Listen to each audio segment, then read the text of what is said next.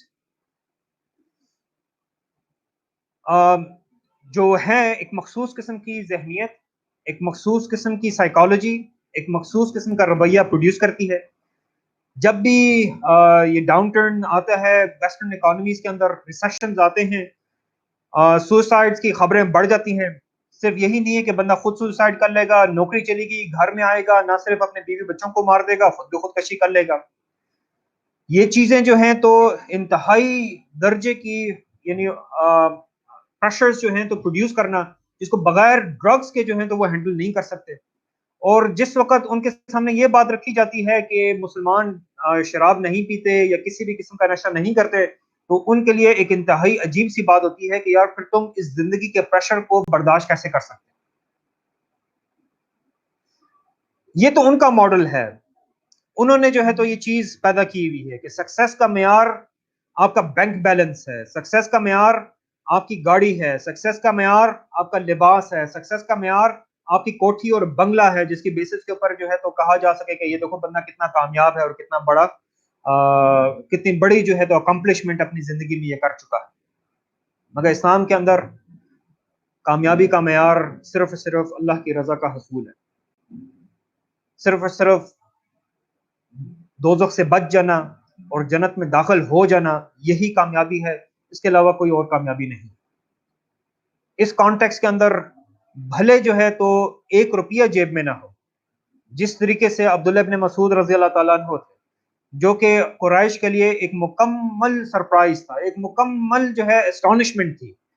کہ ایک بندہ جو کہ جس کی لنگوٹ بھی مکمل نہیں ہے، چرواہا ہے، جس کو بلکہ کہا گیا کہ اگر جو ہے تو تمہیں قتل کر دیا جائے تو لاش دفنانے والا کوئی نہیں ہوگا، تو یہ کیوں کر جو ہے تو قریش کے سامنے کھڑا ہو سکتا ہے؟ یہی عبداللہ ابن مسعود رضی اللہ تعالیٰ عنہ غزوہ بدر میں دوبارہ جب ابو جہل کی گردن کے اوپر پاؤں رکھا، تو ابو جہل ابھی بھی غرور اور تکبر کے اندر بھرا ہوا تھا، اور عبداللہ ابن مسعود سے کہتا ہے کہ تمہاری جرت کیسے ہوئی کہ تم قریش کے سرداروں کے سر کے اوپر پاؤں رکھو؟ دیکھ لیجئے کہ اسلام کے سکسیس کا معیار، اور دوسری طرف جو ہے تو آپ جو وہی سے ہٹ کر اگر کوئی ثقافت ہے، کوئی زندگی ہے، تو اس کا معیار میں فرق کس طریقے سے پیدا ہو۔ اسلام کا یہ جو 2 آئیڈیاز ہے کہ رزق اللہ کی طرف سے ہے اور رزق کی مقدار فکسڈ ہے، اس کی وجہ سے جو ہے تو ہمارے پاس 2 چیزیں، ایک اسلامی معاشرہ جو کہ اس بنیاد کے اوپر قائم ہوگا انشاءاللہ تعالی، جو آنے والی خلافت قائم کرے گی، اس میں 2 چیزیں جو ہے تو سامنے آ جائیں گی۔ نمبر 1 بات کہ انسان جو ہے تو وہ اپنے لیے پروفیشن، انسان جو ہے تو اپنے لیے یعنی جو وہ کام کرنا چاہتا ہے زندگی کے اندر جو بھی ہو، تو اس کانٹیکس کے اندر اس کے لیے جو سب سے اہم چیز ہوگی وہ صرف اور صرف اللہ کی رضا اور اس کا شوق ہے، اس میں کوئی اور چیز بیچ میں نہیں آئے گی۔ اور یہی وہ چیز ہے جو کہ ہمیں اپنی تاریخ کے اندر نظر آتا ہے کہ ہم دیکھتے ہیں کہ وہ حضرات جنہوں نے اپنے آپ کو مختص کر لیا احادیث کو جمع کرنے کے حوالے سے، تو وہ سمپل اس بات کو میک شور کرنے کے لیے کہ حدیث کی نریشن کے اندر راوی کی تعداد کم ہو جائے، وہ ہزاروں کلومیٹر کا فاصلہ طے کر رہے ہیں۔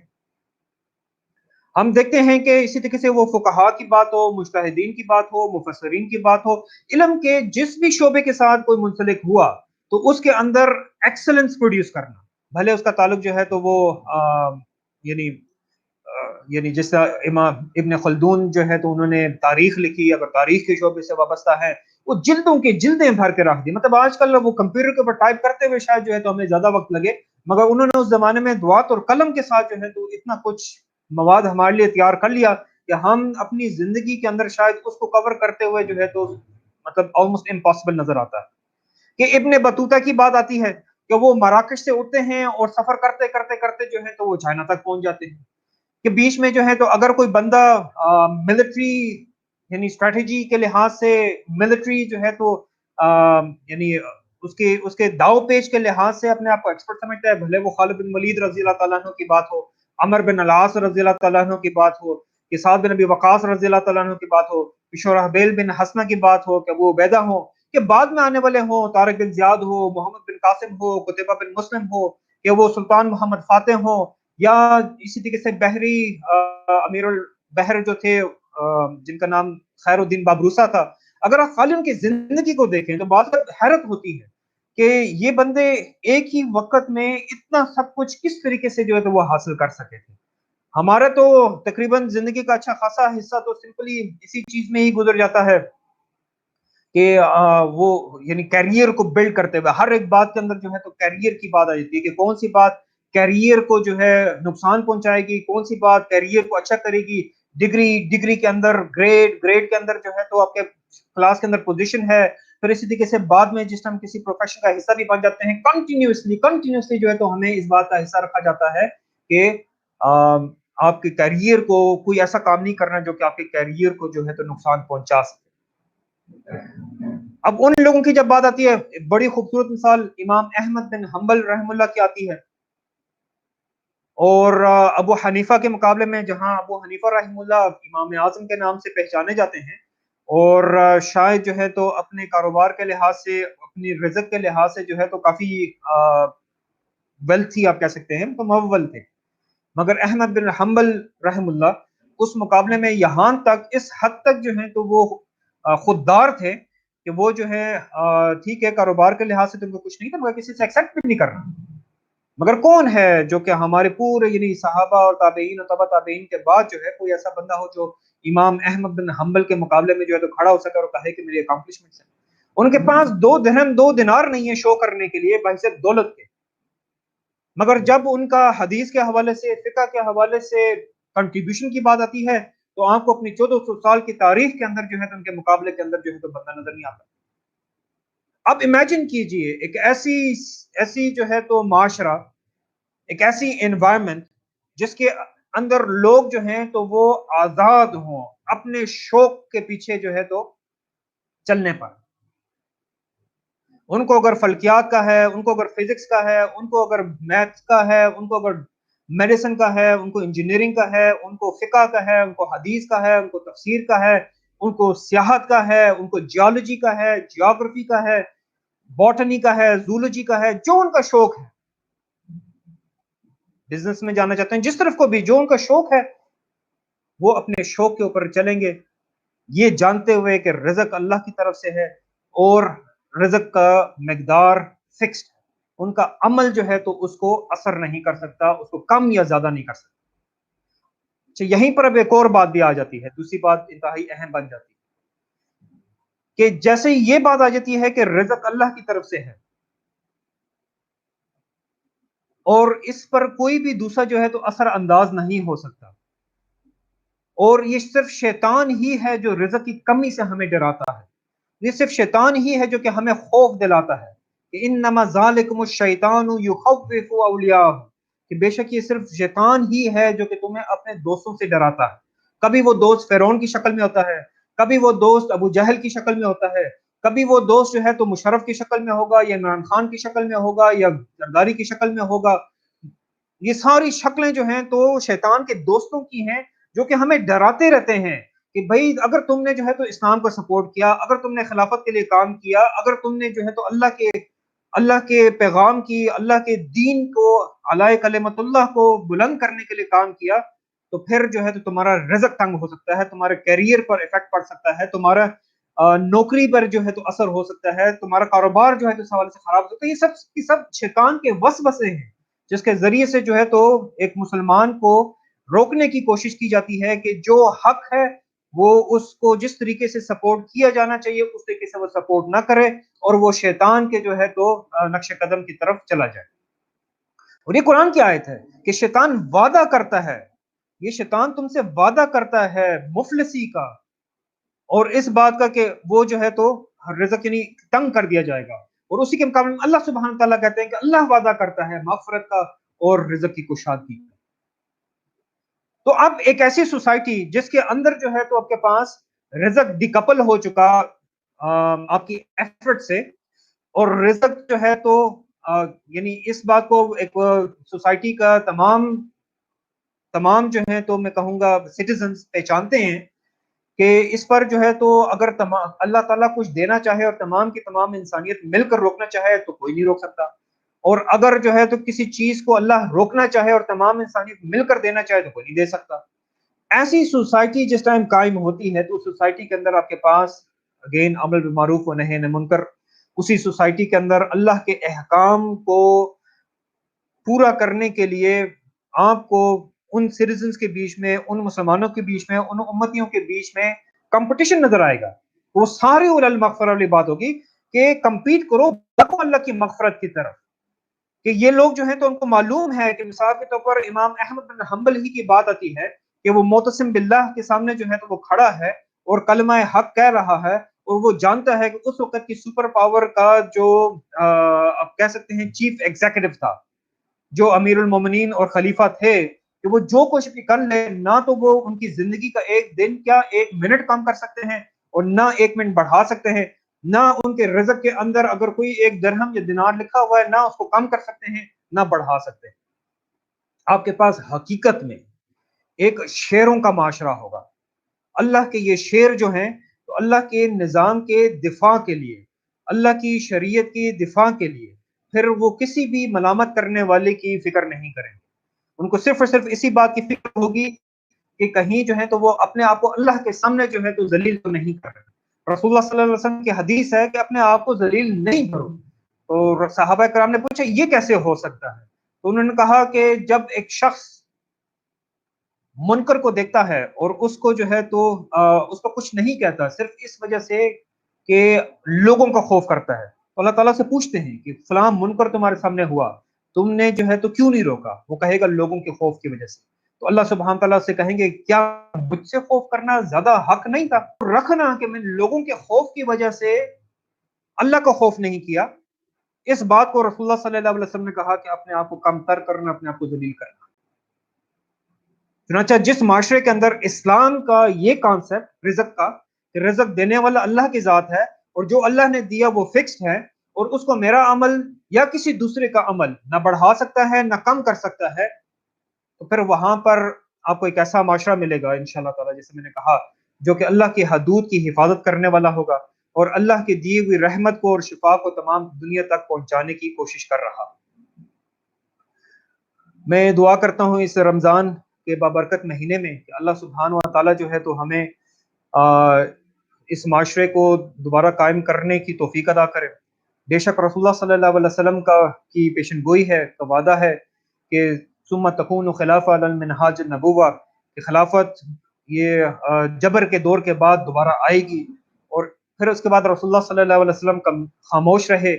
اور بے شک جو ہے تو انسانیت نے ابھی تک جو ہے تو شوق دیکھا ہی نہیں ہے، ابھی تک جو ہے تو انہوں نے دیکھا ہی نہیں ہے کہ انسان کی فکر کیسے کی جاتی ہے، لوگوں کے مسائل کیسے حل کیے جاتے ہیں، لوگوں کے لیے آسائش یا لوگوں کی زندگیوں یا لوگوں کے مشکلات کا حل جو ہے تو وہ کس طریقے سے ہوتا ہے۔ اور بے شک جب میں شوق کی بات کر رہا ہوں تو مثال کے طور پر جس ٹائم ریاست کو اگر جو ہے کسی بھی معاملے کے اندر ایڈوانسمنٹ چاہیے، جیسے میں نے آپ کے سامنے آیت رکھی تھی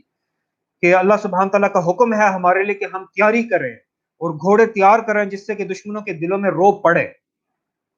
تو آج کل ہمیں وہ جدید ٹیکنالوجی،